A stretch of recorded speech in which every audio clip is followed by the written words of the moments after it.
back to another episode of NoEqual MODS 101. Now, if you remember the last episode, we were exploring on what kind of project car that we can exactly get for under RM20k. And well, we did make our choice and we ended up with this, the Proton Satria GTI from 2002, which we call it the NE GTI. If you're following on our Instagram, then you'll be able to see some live updates. But let's just do a quick recap.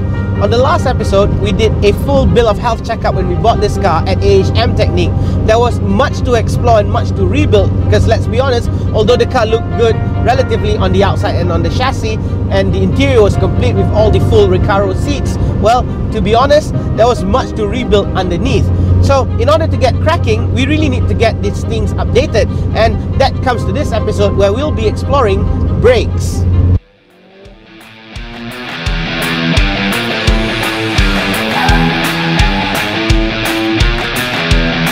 In this episode, let's explore brakes. When people are talking about upgrading a car's performance, it is always power first before brakes, when actually it should be the other way around. Well, you actually need brakes in order for you to go fast.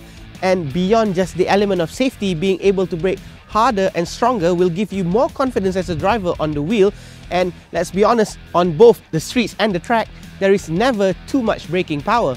So that's what we're going to do in this episode. We are going to be exploring for the NE GTI, what are the differences in the braking systems that are available on the market. Can we go for the 4-pot BBK baller option, or is there a way for us to actually upgrade this car's braking performance using just the stock calipers as is from factory?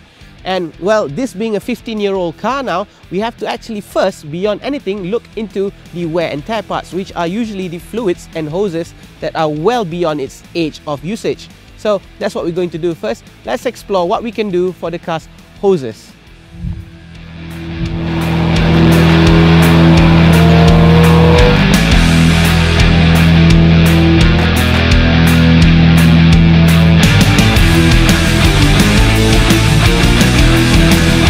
Let's talk brake lines. Now, for most, people think that it might just be the simple duty of holding fluid from the master cylinder down to the calipers.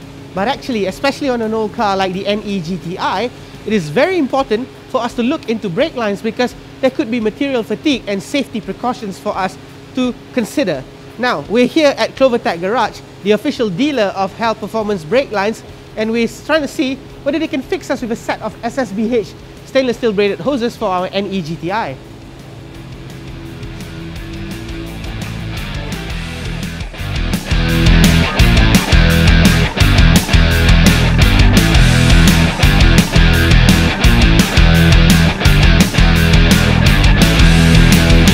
Apart from the brake components, another key item in the braking system are the brake hoses that are connected from the lines to the caliper. Brands like Hell offer high performance brake hoses that are steel braided as compared to regular rubber on stock parts. Hell will replicate the length of the stock hoses and replace them with new stainless steel components from the inner steel belt and Kevlar braid. Hell offers a groove ferrule design that can withstand strength better as compared to the Christmas tree style ferrule design.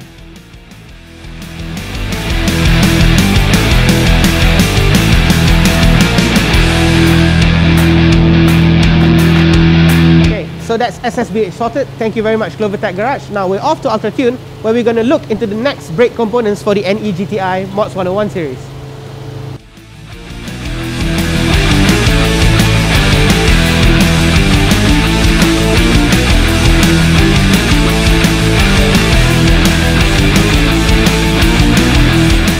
So the next part, of course, is to update the brakes on our NE GTI. If you remember in episode 1 when we did the checkup on the car, the brakes on this car are completely gone. So before we explore the car's true potential, it is important for us to update and upgrade the brakes that we have here on the NE GTI. Whenever somebody talks about upgrading a car's brake system, the term bigger is better is often tossed around. However, due to contrary belief, this is not necessarily true, as you may actually benefit more through your stock system with the addition of new and upgraded components. As brakes are some of the key safety components of a car, it is highly recommended to understand how these components work hand in hand to function perfectly. One of the main components of the brake system are the calipers. While some seek to upgrade from a standard single-pot calipers to a set of aftermarket 4-pots for performance purposes, some actually upgrade their calipers purely for cosmetic reasons. C. The brake caliper functions as a clamp that brings the brake rotors and the brake pads together, creating a friction that eventually brings the car to a complete stop. The difference between the standard single-port calipers and the aftermarket 4-port calipers is generally the pressure or force being distributed during braking. Where the standard single-port calipers has one large piston that pushes the pads, the 4-port calipers works by having equal pressure distributed through 2 pistons on each side. This also works for 6-port and 8-port calipers. Though that is generally how it works, some large calipers are given multiple pistons with different sizes. This allows the brake manufacturer to tune the distribution of pressure, which may improve output and wear. Larger calipers will also require a new set of brackets to be made for specific vehicles, as they are not tailor-made for each vehicle. Even brands like Brembo will require a new set of brackets for their brake calipers. Often these said brackets are made with aluminium through precision CNC. Although it does give you equal pressure, a bigger caliper does have its flaws. Due to its size and weight, it increases unsprung weight, which may mess with the car's handling. So if you are running a lot of power, only then are larger brakes the way to go. The discs or rotors fitted on a car also plays a big role in stopping in time. However, not all discs are alike. Just like calipers, there are many forms of discs that suit different driving styles, made from cast iron to composites such as carbon ceramics. To start off, most cars on the road no longer use solid discs. Nowadays, vented discs are offered on almost all new vehicles. As to why they are preferred, vented discs dissipate heat faster than solid discs. They are also less prone to warp over time. That being said, for the sake of performance, there are discs such as cross-drilled and slotted. A drilled disc is as it sounds. The face of the disc is drilled to increase airflow, which cools the disc faster than a traditional vented disc. However, slotted discs are almost similar except that they focus more on cleaning the pads. There are also discs that are called floating discs or a two-piece disc. These are usually vented, while some may be cross-drilled or slotted. Floating discs are often the preferred choice for high performance, as these are lightweight due to the disc head being made out of CNC aluminum. However, these are much more expensive than the conventional vented disc. Although the floating discs are expensive, it doesn't come close to how much carbon ceramic brake disc costs. Carbon ceramic brakes can be some of the most expensive components to be added to a car. Mostly on supercars, these brake discs are durable with superb braking power and great heat dissipation.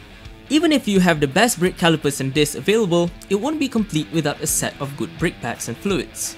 And just like everything else on this list, there are different varieties which may affect your braking performance. To understand pads and fluids, it is important to understand the operating temperature of the components. The temperature handled by the pads is what makes them efficient and in turn makes them also fade. For normal everyday use, a car's brake pads rarely exceed 200 degrees Celsius.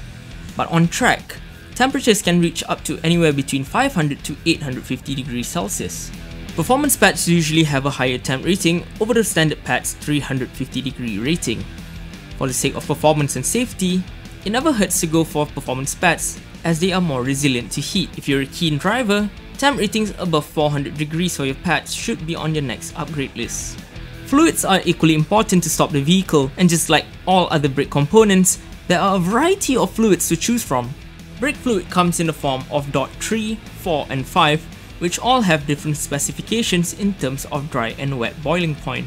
When choosing your next fluid, make sure that the DOT rating is matched with your pad's temperature rating. Having high temp pads without the right fluid will also lead to deficiency in your brake's performance, especially under continuous hard braking where it matters most. In the end, it really boils down to this. If your car isn't pushing that much power, is it really necessary to upgrade to a larger braking system? Or is the right combination of pads, discs, fluids and hoses are what your car requires? So now that we understand better on the different brake components to a car's brake system, it is time for us to decide on how and what we want to upgrade onto the NE GTI. Of course, ideally, as we discussed earlier, we want to upgrade to a 4-port brake system, but then again, financially it may not be the best idea, and at the same time, for what we want to do on MODS101, we may not have to go all the way. So what we have right here are Brembo replacement parts which are original because we got it courtesy of Emerald Auto Parts, which is the official distributor of Brembo right here in Malaysia. So when it comes to brake system, the most important thing is of course safety and to ensure that these parts that we're getting are original. So with Brembo, you can always check out the QR code right here on the box. So you can just scan this with your phone and find out the serial number to see the authenticity of it.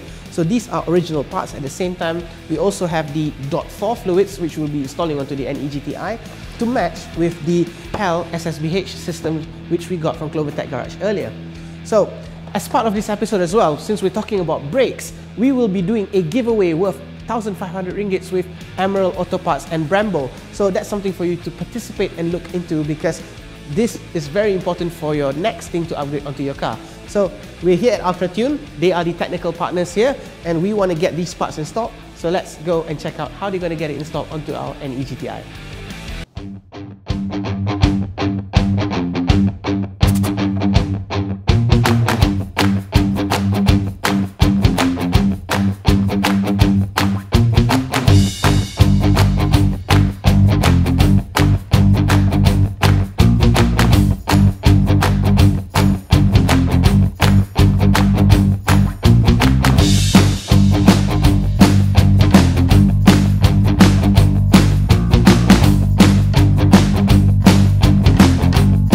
So, installation done and bedding in period over. We've got a feel on the new brake system installed, and it feels pretty solid and good for the performance that the NE GTI offers. Some of you must be thinking, why didn't we go for a 4-port BBK option? Well, that would have cost us 15 grand, which is as much as the NE GTI on the market right now. And some of you must also be thinking, perhaps you should have gone for a refurbished set. You do not want to always go for that, which is probably cheaper, but then again may not perform as well. You do not also want to go for the replica option from Thailand or Taiwan, because though they may look the same from the outside, they may not perform the same on the inside. There is always no cost to safety, and you cannot compromise for your best performance and safety on the braking department.